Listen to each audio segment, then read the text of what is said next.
de las oportunidades de educación, de la apertura para los Dreamers, y me acompaña en este estudio el maestro José Martín Iñiguez, investigador en materia de inmigración. José Martín, bienvenido. Buenos días, Paco. Gracias por acompañarnos. No tienen por qué.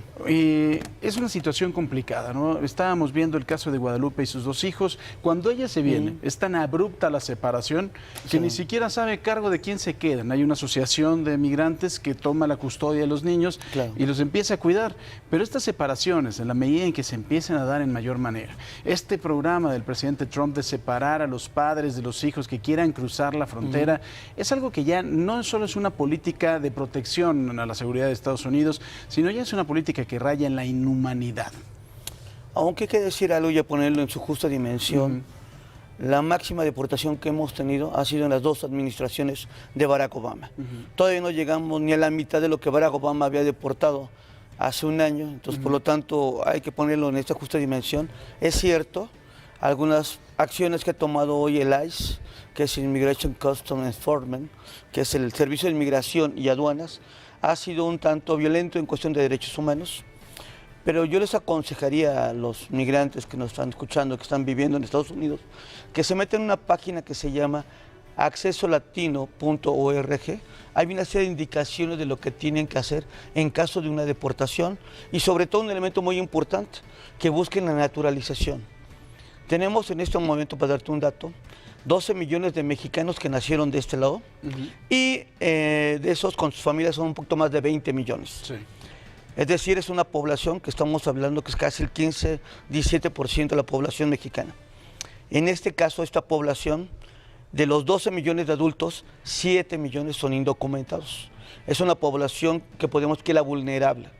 Y de estos tenemos los famosos Dreamers, que es casi, bueno, en el caso de los mexicanos son como 750,000 más o menos los que se inscribieron en este programa, que es una acción diferida de no deportación.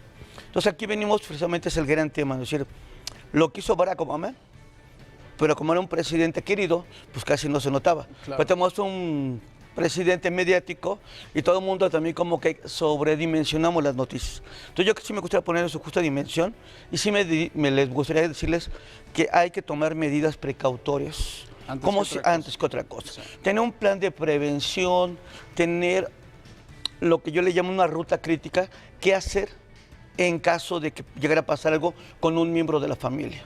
Desde las cuentas bancarias, ¿a quién les vas a dejar esas cuentas bancarias, las claves? Sus bienes en los Estados Unidos. Los bienes ¿no? en Estados Unidos. Su coche, su refrigerador, ¿no? Todo. Pues imagínate qué complicado es que de la noche a la mañana estás con tu familia y de repente ya al día siguiente ya hay una ruptura familiar.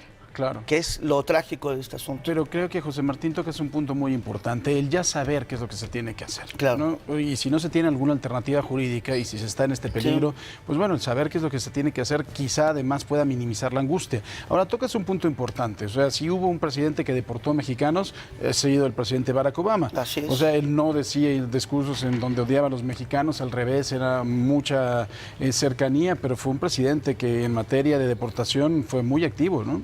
2.8 millones de mexicanos deportó, con lo que ninguna administración norteamericana había hecho. Él, en sus dos periodos, lo hizo de manera impresionante. Claro. Entonces yo creo que aquí tenemos que ponerlo en esa justa dimensión, ¿no? A ver, yo platicaba también algo importante, la integración cultural de estos chavos que puedan venir a México, eso por un principio, y segundo, el aprovechamiento académico. Tenemos que reconocer que las universidades en las que ellos están en Estados Unidos tienen nivel mucho más alto que las que tenemos en México, algunas por supuesto, y hay algunos estudiantes de excelencia. ¿Y cuál es nuestro coco? Y yo lo ponía aquí, es el desarrollo de tecnología. Muchos de ellos están preparados en esa materia. ¿Cómo los podemos integrar? ¿Cómo los podemos aprovechar? En lugar de que todo el mundo diga, no tenemos dinero, son una carga. No son una carga, ¿cómo los aprovechamos? Mira, en la UNAM, precisamente el 24 de febrero, el rector de la UNAM, el doctor Grau, se reunió con un grupo de rectores de diversas instituciones de Estados Unidos. Son más de 200 instituciones que la UNAM tiene acuerdos con estas instituciones. Una de ellas es apoyar a los Dreamers. Obviamente la UNAM no tiene capacidad de aceptar a todos, pero sí podría tener un programa de excelencia, como lo tiene actualmente la UNAM, que es la que hace el 50% de la investigación del país, y de una manera u otra apoyar en sus 5 sedes que tienen en Estados Unidos a estos jóvenes. Y este es un proyecto que tiene la UNAM con la Fundación Carso. Entonces, gran parte de todo esto es algo que se está trabajando y que no se dice. Claro. Igual la página, te digo, accesolatino.org, es una página accesolatino.org, que también es de la Fundación Carso, y que ojalá la puedan poner para que quien nos esté escuchando pueda ver qué hacer en esos 3 casos. Fíjate qué interesante esta página, nada más que la gente no lo sabe. 1, qué hacer en caso de deportación.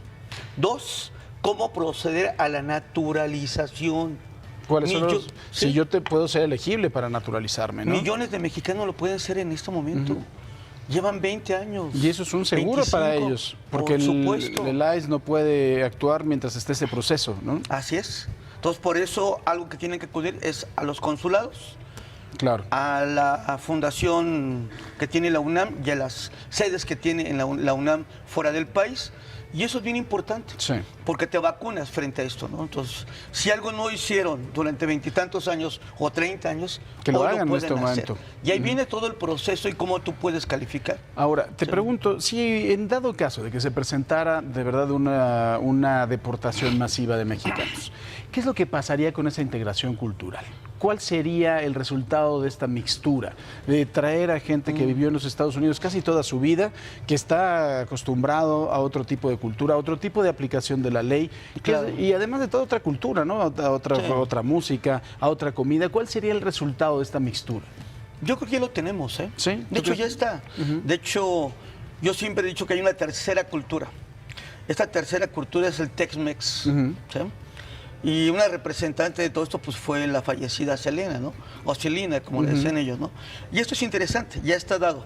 Todos los años, miles de mexicanos ya sean deportados, repatriados o en retorno, están en las comunidades de origen. Y esta ya se conoce, esta biculturalidad. Tú te vas a Zacatecas, la mitad de la población vive en Estados Unidos y tradicionalmente va y viene. Entonces, esto ya se está dando. La Ciudad de México, que antes no pintaba en los números, hoy se encuentra entre el número 5 o el número 6 de migrantes que van a Estados Unidos. Entonces, por lo tanto, ya de por sí, en la radio, en la prensa, en la televisión, en el cine, estamos inundados por la cultura norteamericana, pues ya es para los mexicanos que viven allá y que son de origen mexicano, que son estos dreamers, que eso es bien interesante porque ellos son mexicanos que nacieron en México y llegaron siendo muy pequeños a Estados Unidos, pero siguen siendo mexicanos desde la perspectiva jurídica mexicana. Pues yo quiero recordar de nueva cuenta esta página, accionlatina.org, accesolatino.org, para que finalmente la gente pueda consultar, porque hay opciones, ¿no? Por y a veces supuesto, no las yo creo que eso es lo más importante, que la gente tenga en qué tener un elemento jurídico, legal, para poderse proteger. Muy bien. Pequeñas recomendaciones muy simples que ahí se ponen. Muy bien, pues te agradezco mucho que hayas estado con nosotros el día de hoy. No tienes por qué, Francisco. Muchísimas gracias, te lo agradezco. Claro que sí. Y vamos...